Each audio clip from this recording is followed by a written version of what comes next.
Setelah menjalani pemeriksaan di Bareskrim Polri Jakarta Selatan, Insanul Fahmi kembali mencuri perhatian publik lewat pernyataannya yang menyentuh ranah personal. Pemeriksaan tersebut berkaitan dengan dugaan akses ilegal rekaman CCTV yang sempat viral dan memicu spekulasi luas. Di hadapan media, Fahmi meluruskan bahwa kedatangannya ke Bareskrim sama sekali bukan untuk melaporkan Inara Rusli maupun Wardatina Mawa. Ia menegaskan laporan yang bergulir justru diarahkan kepada pihak ketiga yang diduga menyebarkan serta memanfaatkan rekaman tersebut tanpa hak. Di tengah badai polemik rumah tangga yang belum mereda, Fahmi tetap menyampaikan pesan emosional kepada Inara dan Mawa. Ia meminta keduanya menjaga kesehatan, memperkuat doa, serta menjauh dari pihak-pihak yang dinilai hanya ingin mengambil keuntungan dari situasi ini. Fahmi juga mengakui tengah melakukan introspeksi diri atas semua yang terjadi. Tidak hanya itu, ia sekaligus membantah kabar yang menyebut dirinya melaporkan kedua istrinya dan menegaskan informasi tersebut tidak benar. Menutup keterangannya, Fahmi secara terbuka mengungkapkan rasa cinta kepada Inara dan Mawa, berharap publik tidak lagi salah memahami arah persoalan ini. Nah, gimana nih menurut netizen yang terhormat? Silahkan berkomentar ya. Gak tau malu banget, sumpah pede banget anjir. Gak inget apa waktu podcast bukanya nangis kayak begitu, lebay banget. Apa perlu diputar ulang ya? Tengok muka sendiri gitu kan. Apa gak malu, gak jijik ngeliat muka sendiri ya? Oh, pede banget sumpah, astagfirullahaladzim. Patut banget dinobatkan sebagai laki-laki terpede di akhir tahun ini. Wawa, I love you, iya juga.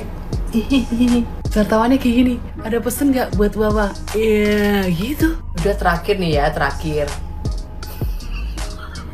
Udah dikerjain ya sama wartawan kan. Harapannya sih Wawa biar bisa cepat berubah ya, menjadi lebih baik lagi, perbanyak doa, perbanyak zikir. Ih, kok benar dia ya kan ngomongnya kan. Biasanya kan ngomongnya nggak pernah bener gitu. Kok ternyata belakangnya ada kayak gininya. Supaya dijauhkan dari orang-orang yang tidak baik, orang-orang yang memanfaatkan.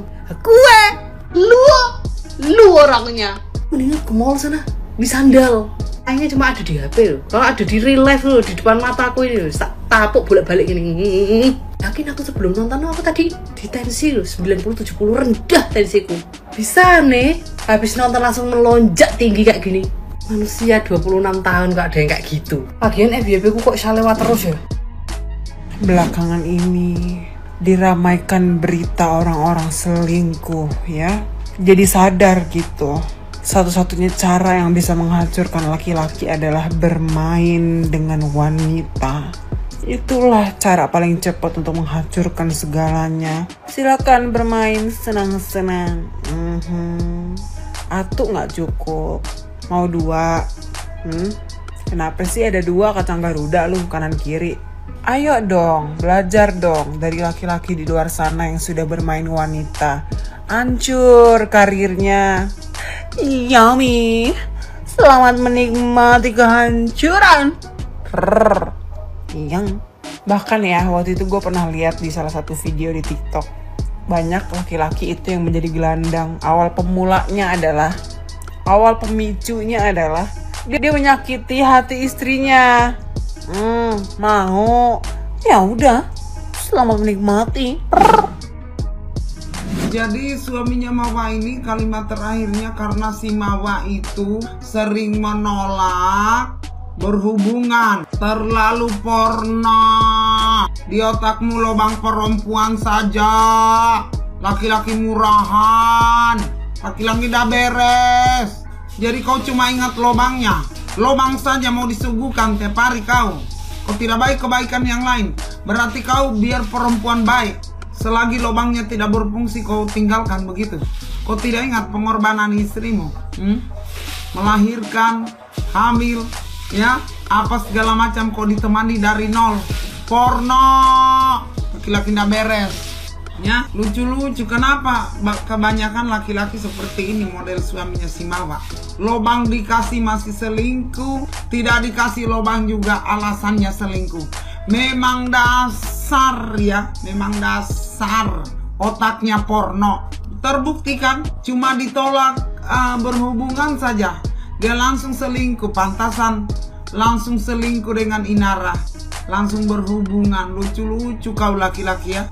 Laki-laki yang masih bertingkah laku seperti laki-laki ini, bertobat kalian, nggak boleh begitu ya. Pengorbanan bukan cuma diranjang, ranjangnya aja kau hitung. Astaga, gak pede gue dengar laki-laki begini. Porno.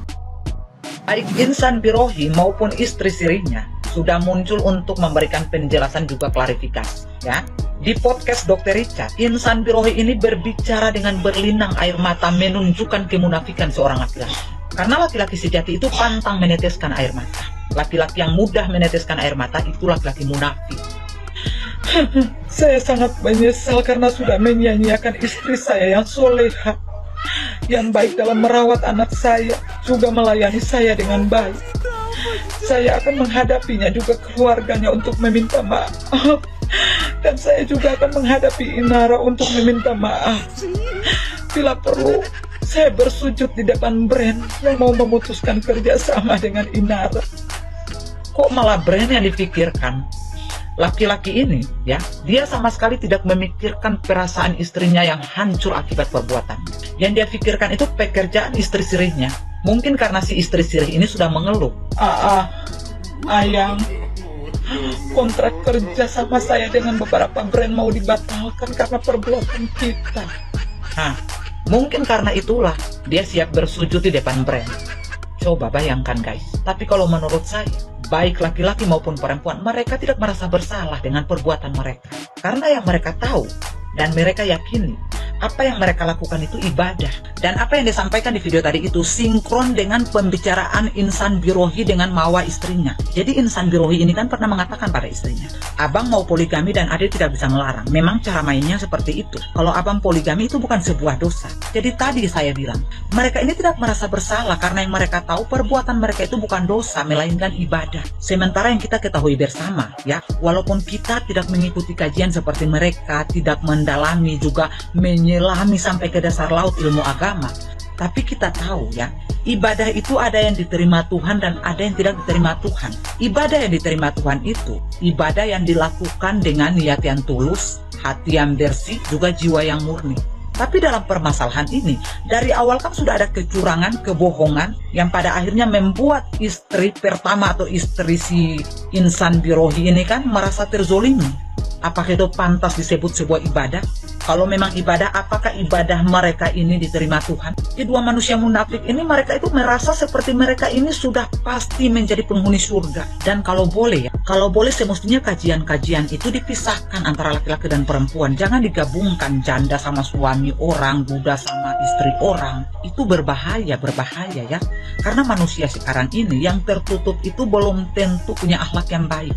Apalagi iman laki-laki itu kan mudah goyah apabila berdekatan dengan wanita-wanita yang memang tidak punya prinsip, tidak punya pendirian, wanita-wanita yang mudah menjelati ludah yang sudah dibuang. Jadi memang harus dipisahkan ya, perempuan kajiannya sendiri, laki-laki pun kajiannya sendiri. Karena kalau tetap dicampur dan kejadiannya seperti ini, saya yakin ya, pasti sudah ada ketakutan di dalam diri para istri yang suaminya itu suka ikut kajian. Mereka akan takut suami mereka juga akan terjebak dalam poligami yang katanya itu ibadah, padahal ujung-ujungnya musibah. Seperti yang dialami Inara Rusli ini kan sebuah musibah ya. Pekerjaan terancam, nama baik dicemarkan. Saya kalau berada di posisi dia ya, tapi mohon maaf, saya tidak berselera dengan suami orang. Kalau saya berada di posisi dia, mungkin saya akan bersembunyi kurang lebih 10 tahun. Nanti setelah 10 tahun berlalu, baru saya keluar dari tempat bersembunyi. Terserah saya mau bersembunyi di hutan belantara kek, di dalam goa kek, di dasar laut kek, pokoknya bersembunyi. Karena malunya itu tidak bisa digambarkan dengan kata-kata. Semua orang pasti masih mengingat ya kata-kata yang dia lontarkan di saat dia menjadi korban perselingkuhan. Kata-katanya atau kalimatnya itu membuat semua orang menilai kalau dia ini wanita yang berkelas, wanita yang sangat bernilai.